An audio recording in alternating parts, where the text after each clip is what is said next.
Listen. And there's one thing you have to get through your mind and keep it. Nothing that ever came from the European mind was meant to do anything but facilitate European domination of the world. Everything, every idea, every so-called religion was meant to dominate and to control. You were the ones with the illusions. Why is it that you are so naive? You let people redress something that you invented, sell it back to you, and enslave you through it. Our relationship with the people of the world and the fact that we created peaceful nations that had no word for jail because no one had ever gone to one. No word for old people's home because no one ever threw away grandma and grandpa. No word for orphanages. We did all of this, and over half of human civilization was over before we knew that a European was in the world, before he wore a shoe or lived in a house that had a window. Now, Africa has always and still is the prize for the whole world. We have always been the prize because we have always had and still have something that other people won't, think they can't do without, and don't care to pay for. Because we have always been the prize, we have been under siege for over 3,000 years. The main thing imperialism did, slavery and imperialism, they removed African people from the respectful commentary of history. When they discovered you, they began to prey on you. And what we have to understand now, in the period of superior brainwashing, is there is no European answer for African problems. Either Africans find a solution to African problems, or there is no solution, and if you don't find a solution soon, you go back into slavery. We have to stop all of this nonsense about who belongs to what religion when all of them were imposed on us in the first place. We stop all this fight between Muslims and Christians when neither one of the religions are doing them any good or moving them toward independence. All of them are handmaids of conquerors. All of them are religions of conquerors.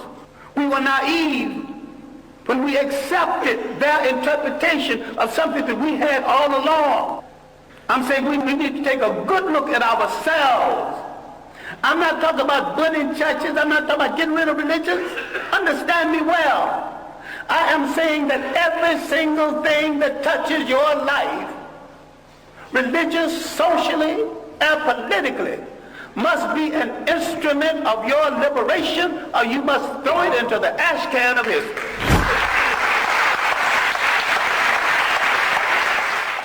We've been the victims of propaganda. Now, the Bible that you get so dewy-eyed over is one of the greatest pieces of propaganda ever written. If you want to read the Bible, why don't you read the Bible one day and read Mein Kampf the next day and see the comparison? That's hard on your mind, because you think if you don't have Christianity, Islam, or Judaism, you don't have to have spirituality. I've got more spirituality after I put all of them down. A lot of people need to stop reading some religious books and read some straight history, without fable, without supposition, without myth. Read straight history. The Europeans doing the slave trade not only read the African out of history, they colonized history, they colonized information about history. That what you have to do is take a holistic look. Not only at your position in the world, but your potential in the world. If there are a billion of you on the face of this earth, scattered all over the world, what do you need with a friend other than yourself? Why can't you turn inward on yourself and say, I will wear no clothes I don't produce. Start with your underwear. I wear no shoes that's not made by a brother. You're creating a shoe factory, employment at once. Start buying aeroplanes, break them down and study them, later on make aeroplanes. What this whole thing is about is the restoration of confidence. It has been the role of these handmaidens of colonialism to destroy your confidence in yourself. We produced the first human society that said you can't be a king unless you got a queen. You can't be a god unless you got a goddess. We got confused with someone else's ideas, someone else's concept and definition of us. What we have to understand is that faith has not spared us for an idle reason. What is there in us that made us strong enough to take this heavy blow? 500 years of slavery, one way or the other. Slavery, neo-colonialism. What made us strong enough to survive? What is faith saved us to do? And inasmuch as we gave the world its first humanity, faith has saved us to give the world its last humanity. What we have to do is to believe it, to believe that we are worthy of it, and to believe that we are capable of it. What black studies should be about, what black religion should be about, is the restoration of the confidence. And the restoration of the confidence is we must rule the state again.